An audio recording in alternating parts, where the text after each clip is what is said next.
एक ऐसा रहस्य जो बहुत कम लोग जानते हैं, राधा रानी ने अपने अंतिम क्षणों में कृष्ण से सिर्फ एक ही वर मांगा था कि वे उनके सामने बांसुरी बजाएं, और उसी बांसुरी की तान सुनते सुनते राधा ने इस संसार को चुपचाप छोड़ दिया। बहुत पुरानी बात है। वृंदावन की पवित्र रज पर राधा और कृष्ण का प्रेम सिर्फ कथा नहीं, एक दिव्य अनुभव था। एक ऐसा मिलन जो शरीर का नहीं, आत्मा का था, भावों का था, अनंत का था। लेकिन दुनिया की लीला हमेशा सीधी नहीं चलती। समय ने करवट ली, परिस्थितियां बदली और कृष्ण को मथुरा और फिर द्वारका जाना पड़ा। उसी दिन से राधा रानी की दुनिया बदल गई। वो वृंदावन में थीं, लेकिन हर पेड़, हर पत्ता, हर हवा का झोंका उनसे कृष्ण का नाम लेकर सवाल पूछता, श्याम कहाँ है?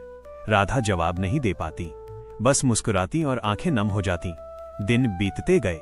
विरह की अग्नि में राधा का शरीर धीरे धीरे कमजोर होने लगा, लेकिन उनका प्रेम वो और सशक्त और गहरा और निर्मल होने लगा।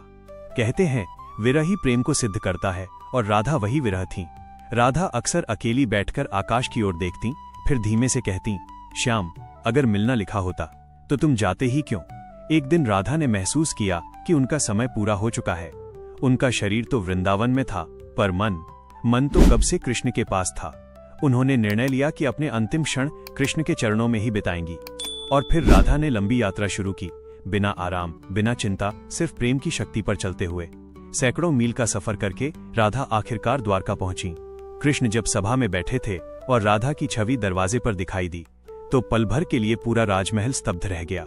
कृष्ण उठ खड़े हुए, उनकी आंखों में तूफान सा भाव उमड़ रहा था, परंतु राजा होने के कारण वे राधा को वैसे गले नहीं लगा सके जैसे वृंदावन में लगाते थे।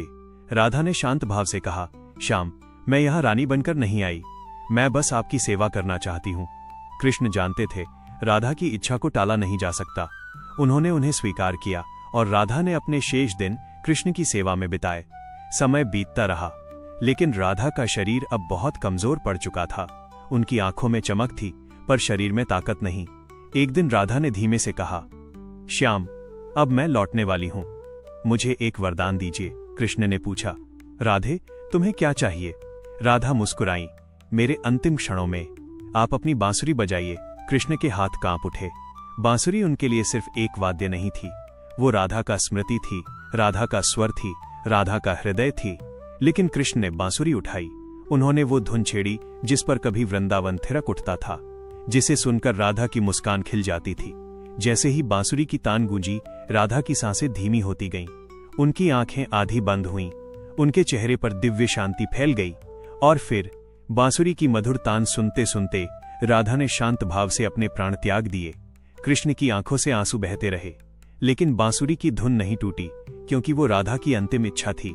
कहते हैं वो मृत्यु नहीं थी, वो विलय था। राधा वापस कृष्ण में समा गईं, जैसे नदी सागर में मिल जाती है। राधा के जाने के बाद कृष्ण ने कभी बांसुरी नहीं बजाई। उन्होंने अपनी प्रिय बांसुरी यमुना में प्रवाहित कर दी, क्योंकि राधा ही उस बांसुरी की आत्मा थी।